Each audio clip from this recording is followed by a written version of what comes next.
Here, everyone can see so many bottles and jars, right? This step is called steaming. In the water, although we use individual bottles to store pearls of various grades. But at the same time, we soak them in water at a constant temperature of 34 degrees for 16 days, after which we complete another process. What everyone sees now is only the second step in the steaming process. What role does the water temperature of 88 degrees play? It helps to wash out dirt, any adhering impurities and other residues. Even though they are all pearls, the duration of this step varies. For example, for some pearls that are naturally very bright and white, it might take at least 5 to 6 hours. Then, for some other pearls, it might take 1 to 2 days, or even 3 to 4 days, especially for those deep purple, golden, or particularly dark-colored pearls, it can take more than 10 days. Actually, this is a bleaching step. When we talk about bleaching, we don't mean faking anything. When pearls come out of the mother oyster, their surface is covered with many impurities, so we need to clean and bleach them. That's what we mean by bleaching, and we use a specific chemical solution for this. So, is there a requirement for room temperature here? Yes, there is still a requirement.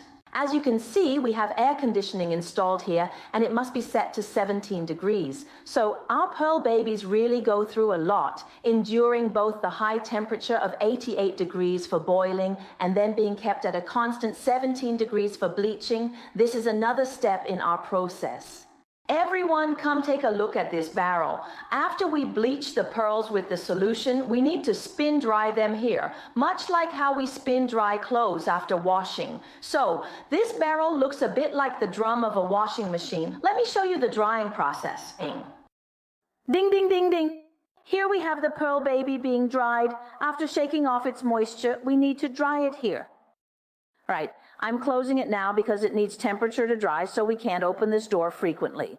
This stage here generally takes between 2 to 3 hours, and the temperature is below 85 degrees. After drying, because the pearls are hot, we need to take them out here to dissipate the heat. Now we need to spread them out to remove the heat, so our mesh is all grid-like, adding one layer at a time.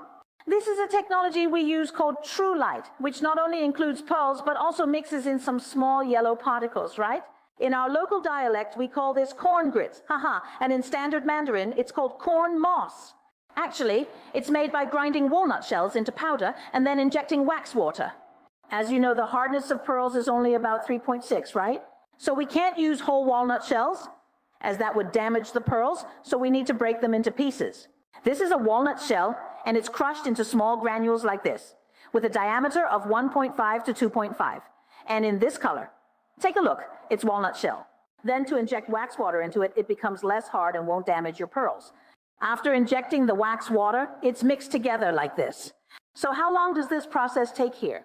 The pearls here, mixed with the wax water treated corn moss, need to be stirred for about 3 hours. Relatively speaking, the white pearls require a slightly shorter time. For sea-colored or darker pearls, the time is slightly longer, but generally, it's around 3 hours. All right, after processing, 3 hours have passed. We first take it out and all the corn moss falls off. Then all my pearls are exposed. This is another step in the process, isn't it? Now it's very clean, very clean. You can imagine a beautiful string of pearls around your neck has to go through so many steps by the workers.